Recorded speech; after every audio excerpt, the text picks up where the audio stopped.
I'm behind the wheel of this brand new Lexus TX 550h Plus. Let's see how it is.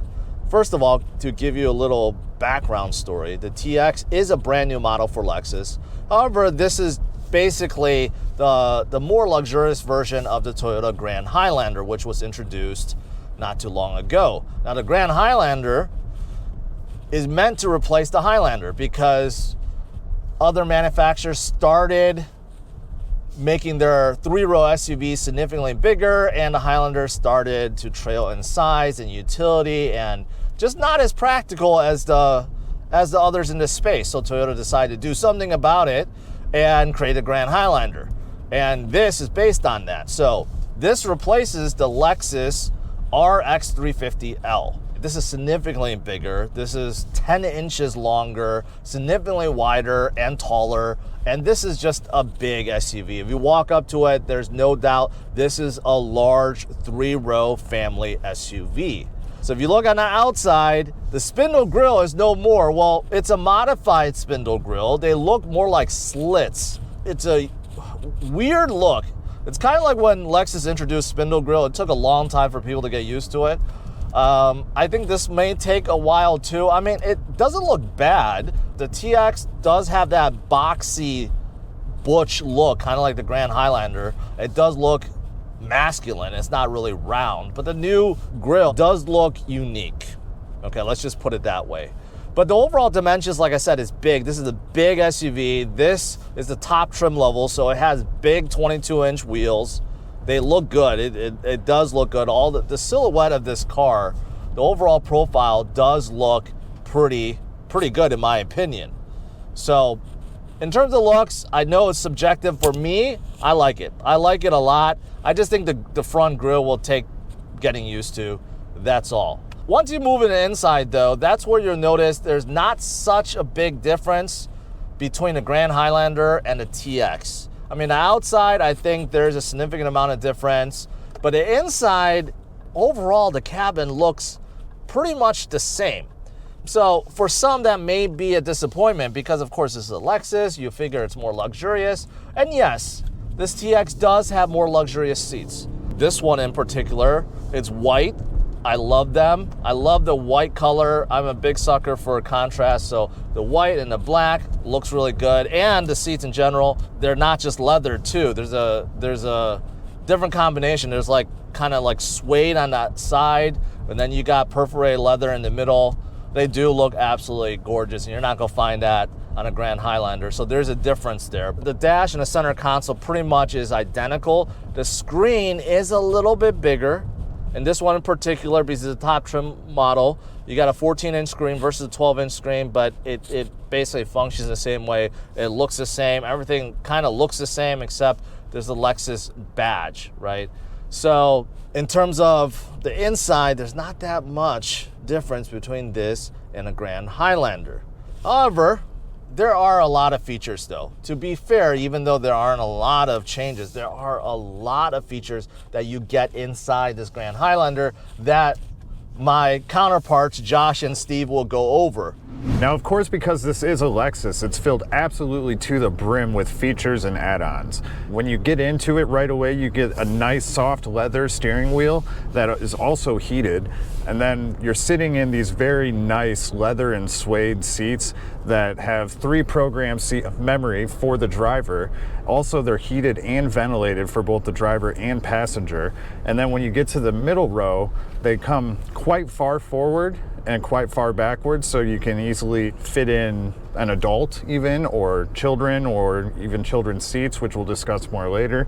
And then in the rear view, in the rear, you have power seats. So you put at a push of a button, they can fold down and fold back up.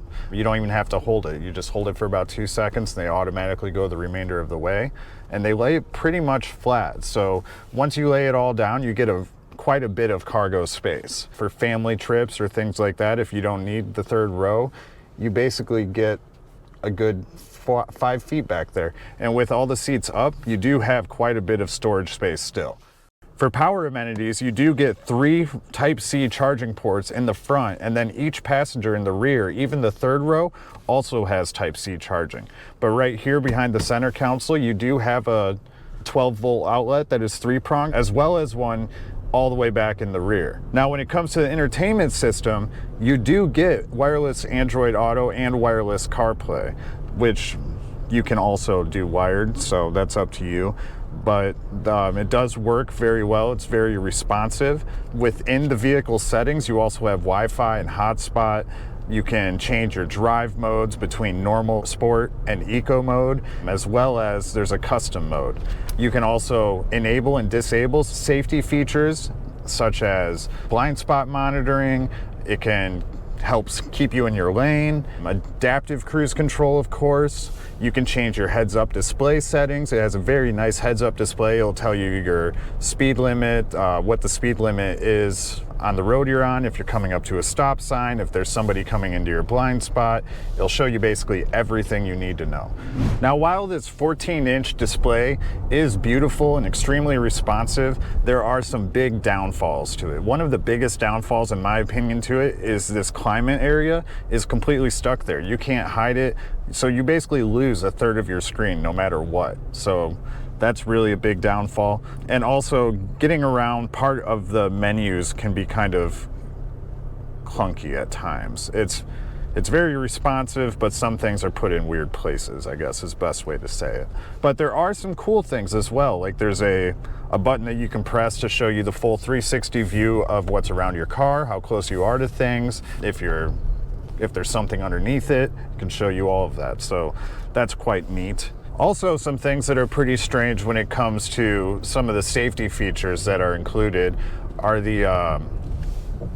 it has eyesight monitoring. So it monitors whether or not you're looking at the road, which obviously, of course, is a big positive. But if you turn your head, it'll start dinging at you, which I find kind of annoying. You know, when you drive, you are supposed to be scanning around. However, Lexus doesn't seem to like that. So I guess not so safe safety. To the left of your steering wheel, you have your odometer button, brightness control for your center display, and then of course the trunk button and your gas button. So, you know, all of those are button controlled, which is pretty strange. When you get to the electric charging port, it's actually a push. So you have to push it in order to open it, which I was hunting everywhere for a button, but I couldn't find it because it doesn't exist. One thing that is also really nice about this SUV is the storage space. Your center console here is actually very large. I drive a Lexus GX 470 and it's about twice the size of the center storage in that. And then also in the center, you do have a big storage space as well. It's got 2 cup holders in it, which can actually be removed with a button. And I'm not sure why, other than to potentially use it for bigger items or maybe a bigger water bottle like your Nalgene's and things like that. But so you do have 2 cup holders in the front, 2 in the center, and then 2 in the rear. So total of 6 cup holders. Everybody in the family gets one. So plenty of space for drinks, as well as storing other things. The glove compartment's actually quite large as well. With your rear view mirror, you have all of your typical things, except there is an added thing. You either get your standard rear view mirror, or you can flip it and you get a digital one. I'm not a big fan of the digital one. It's only good if you have an adult in the rear seat. However, you also have your home link buttons and some other settings buttons as well. And then of course there is a sunglass case and your lights and things like that too. What it is missing, however, that I think is a huge downfall, especially on a $75,000 SUV, is there's no sunroof. They just decided you don't want that, I guess. So if you do, you might be wanting to go a different route if that's a deal breaker for you, I guess. Another interior thing that is quite different from other vehicles in general is the door opening latches. Like, instead of pulling on it to open, you press this little button, and then if you pull it, that's your emergency release in case the car is totally dead.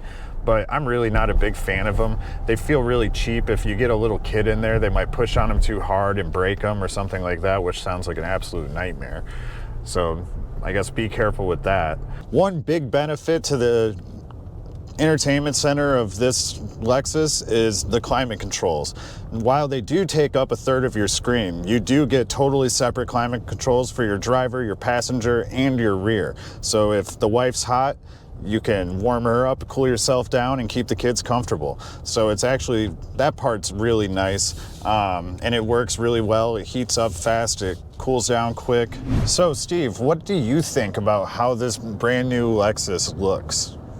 Well, it looks like rest of the Lexus. That's what I like, because I like the manufacturer start designing car that's similar to the other cars, other models. Well, now on the inside, I feel pretty comfortable. I'm about 6 feet tall, 230 pounds. I have plenty of room between me and the steering wheel, and I have a lot more room to move backward, which you can, I don't know if you can see it, but there's plenty of room. The height of the vehicle is of me seeing the road is pretty good. It's also adjustable. The visibility is good. I think it's called A-Pilot. It seems like I'm driving a sport car. Since I have a family of 4, 2 kids and me and my wife. My kids is about from 3 years to 8. And this vehicle is really spacious. However, this vehicle is equipped with captain seats. There's a pros and cons. The pros is whoever want to climb to the third row seat, they can just walk right to in the middle. The cons is you lose the seat for a passenger. So this seat is a 7-seater vehicle. If this vehicle you could regular seat instead of a captain seat, then you can carry 8 passengers. And besides that, the material of the seat is, in my opinion, is not really perfect for family, especially you have young kids. Young kids usually just make a mess. So the seat has sway and leathers. So the sway part is one of my concerns if I want to purchase this vehicle, especially you have kids, then we easy to make it dirty and it's hard to clean, or it takes more time for you to clean the mess. Oh, sport mode's got a lot more kick for sure. It was from like 50 miles per hour to 60. It's okay, but I like the exhaust tone that you cannot get from a full EV vehicle like Tesla. They do have it, but it's fake. So Steve, now that you've had the chance to check out the new TX and also drive it in sport mode a bit, would you buy one? Well, for me, the most concerns is the hybrid battery, the warranty on the hybrid battery. For this vehicle, the basics warranty is 4 years, 50,000 miles, Powertrain, 7 years, 100,000 miles, and the hybrid battery is 10 years, 150,000 miles. The warranty seems really, really good compared to Tesla. I believe Tesla is 8 years, 100,000 miles with a lot of restriction. I definitely buy this vehicle because of the warranty of the battery and the space for the family of 4. Now, as for the powertrain, this TX does have something that the Grand Highlander doesn't have, a plug-in hybrid. So in terms of trim levels, you're going to have 3 for, well, there's more trim levels, but there's 3 different engine configurations. You have the base, the 350, which is actually a turbocharged 2.4 liter engine. Yes, they're all 4 cylinders, not even V6s, but they're very powerful. So you have the base 350 that pushes around 275 horsepower with its turbocharged 2.4 liter. Then you have the 500H, which of course then adds on electric motors, and overall output is around 366 horsepower, significantly more. And this one, the 500H Plus, makes it a plug-in hybrid, and you could drive 33 miles in EV mode. That's not too bad for most people. You know, the commute time is probably, or commute miles I should say, it's probably under 30 miles round trip. So this will be perfect. So not only do you get 33 miles of EV driving, but you also get more horsepower. This one is at 404. So not only is this the most powerful TX, but it's also the most fuel efficient also. So Toyota is going in a different direction. I will say that I've been driving this TX around and it's just really smooth. This plug-in hybrid is super smooth. You don't really hear much from it. It's very quiet. You don't hear anything from the engine, the exhaust. basically non-existent. Of course, if you're in EV mode, that's a given. But even when you have EV mode off, you don't hear much. This TX is very, very well insulated. All Lexus SUVs and cars are well insulated, and it's no different. Today is actually a really windy day, and I bet you guys can't hear anything because it's just really insulated. And also in terms of the throttle feel, I think it's good. You know, it's almost a linear feel, kind of like an EV feel. When you're driving an EV car, as soon as you put your foot down, you just feel it right away. There's not a lot of mushiness or lag or anything like that, like turbo lag, nothing like that. It's quite nice. It's quite nice. Now, besides a smooth engine, overall ride is just smooth. The suspension, I feel like, does a really good job soaking up all the bumps. Keep in mind, this one has 22-inch wheels, and with such large wheels, you know, the sidewall is just thinner, so it doesn't soak up the bumps as good as, say, a smaller wheel with more sidewall. But you know what? The suspension is doing a beautiful job. It's very smooth around town, not a whole lot of bumps, and overall you feel quite comfortable. And the steering, I think, is also quite nice. It has a decent weight to it. It also feels like there's not a whole lot of play. And the steering wheel overall has a nice thickness. The leather I wish was better. I'm pretty sure this is real leather, but it's just not the soft leather that you feel from like German counterparts, for example. But overall, you know, the steering feel, the suspension feel, I'm a big fan. I think this is quite comfortable. I think for daily commutes or family vacations, you're not going to be disappointed. And also, I mentioned about these beautiful seats. They're also pretty comfortable. They're holding me in. I don't feel too cramped. I feel like the bolsters are just the right size.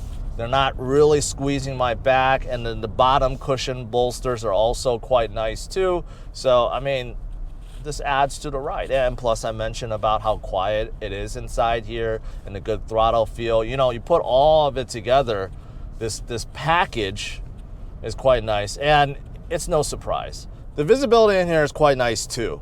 The windshield is nice and big, not too raked. A lot of modern cars, you know, they rake their windshield quite a lot, and you don't get a lot of visibility, but I have a ton. And because it's such a big car, there's so much headroom too, so you can move your seat up more if you wanted to, but there's a lot of visibility up front, and same thing with the sides. Blind spot back there, almost non-existent. Overall, you have a very airy environment in here. You definitely feel it. It feels big. It doesn't feel cramped.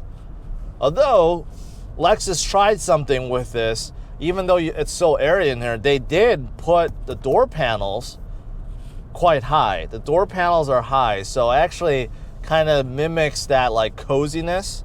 So you get coziness like you're driving something smaller, yet you get the headspace of something much larger. So it's an interesting feel. The dash is also a little bit high too, so it's quite unique. For pricing, the brand new Lexus TX 550 actually comes in 9 different packages. The lowest package starting at just over $55,000, the TX 350 all-wheel drive starting over $56,000, the TX 350 Premium starting just over $58,000, the Premium all-wheel drive starting just over $60,000, the 350 Luxury starting at $60,950, the 350 Luxury all-wheel drive starting just over $62,000, the 500h Sport starting just over $69,000, the 500h F Sport Performance Luxury starting just over $72,000, and of course the one we're driving today, the TX 550 H Plus Luxury all-wheel drive starting just over $78,000. So to conclude, I think we all agree, me, Josh, and Steve all agree that the TX is a nice SUV, that's for sure. It looks good. I know that's subjective, but it drives very well. It's very luxurious. It has a lot of features, but the only thing you have to worry about, the only thing that you really have to judge is whether or not the price point is worth it, because you do have the Grand Highlander, And the Grand Highlander does offer almost everything that a TX offers for significantly less. I'm talking about $15,000 to $20,000 to $25,000 less. So you have to decide, do you want the Lexus name? Do you want the luxurious features? Is it worth it to you or is it not? And if not, then you know what? The Toyota Grand Highlander is an obvious choice. Smash the like, subscribe to the channel, and we will see you guys later in our next review video. Take care. Bye-bye.